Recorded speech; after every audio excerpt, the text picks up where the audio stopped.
We have a problem in the Muslim community with anger management.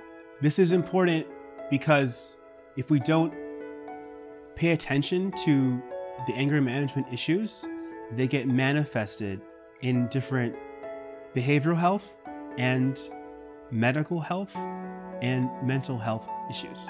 I'm Chaplain Adeel Zeb. Welcome to our series, WoRx. Today's session will be on anger management. And this hadith is found in Sahih Bukhari and Sahih Muslim. The Prophet ﷺ said, as reported by Abu Hurairah radiyallahu ta'ala anhu, that when Allah completed His creation, He wrote this statement and He placed it above His throne, that my mercy, my grace, my compassion takes precedence over my anger. The Prophet ﷺ gave us wonderful advice in terms of anger management. That if we are angry, that we should make wudu, we should wash ourselves.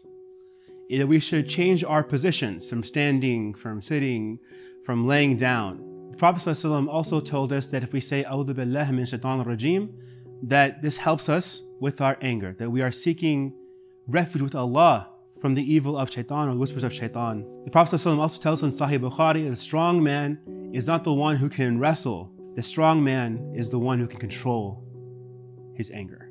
We have a problem in the Muslim community with anger management. This is important because if we don't pay attention to the anger management issues, they get manifested in different behavioral health and medical health and mental health issues. According to the Mayo Clinic, anger management issues can lead to arguments, recklessness, violence, just breaking things.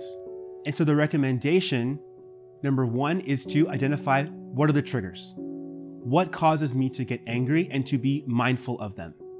And then to also channel that energy. It's very important because anger is like an energy inside of you. You have to kind of shoot it out like a Hadouken from Street Fighter, from Ryu and Ken, right? That's kind of how you have to think about the energy from anger. You can have righteous indignation. You can use that anger towards helping people through lobbying, through protest, peaceful protest, through rallies, getting involved, even social media activism. Use that righteous anger for good purposes. But the problem is when we use anger for destructive purposes with ourselves and with those close around us. Therapy is a great way to take care of our anger as well.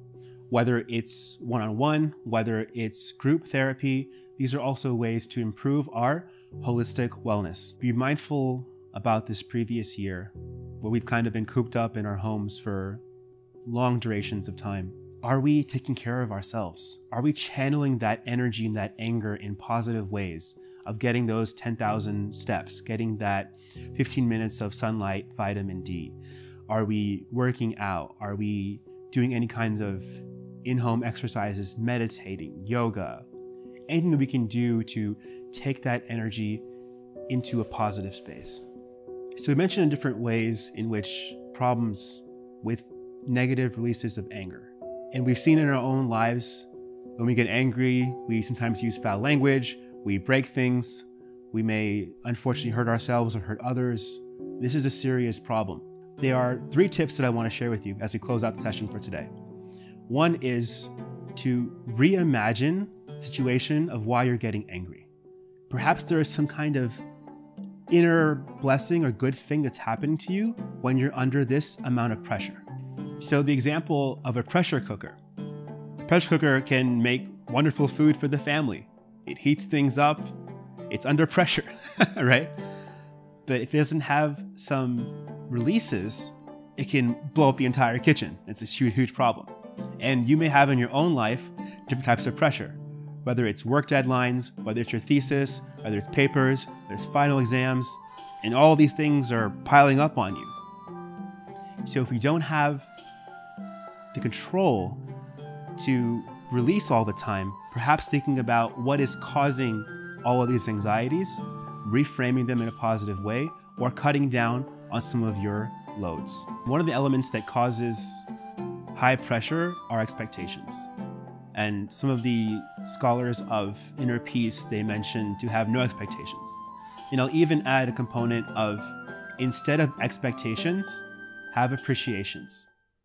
To think, when I give marital advice, I tell my clients that when you go into marriage, think of it as a beach life. When you go into the beach, unless you're really weird, you don't have like from 9 to 9:15, I'm looking at the birds. 9:20 to 9:30, I'm gonna look at the children and families playing. You're gonna go to the beach and you're just gonna relax, look at the families, look at the birds, go into the water, sit in the sun, have a snack. If you can have that kind of look at life, that'll help with expectations and that'll help with anger management. If you found this video valuable, hit that like button. And if you want more, check out WoRx, 40 ways to reconnect with your heart and the hearts of others. Thank you. Take care. Assalamu alaikum.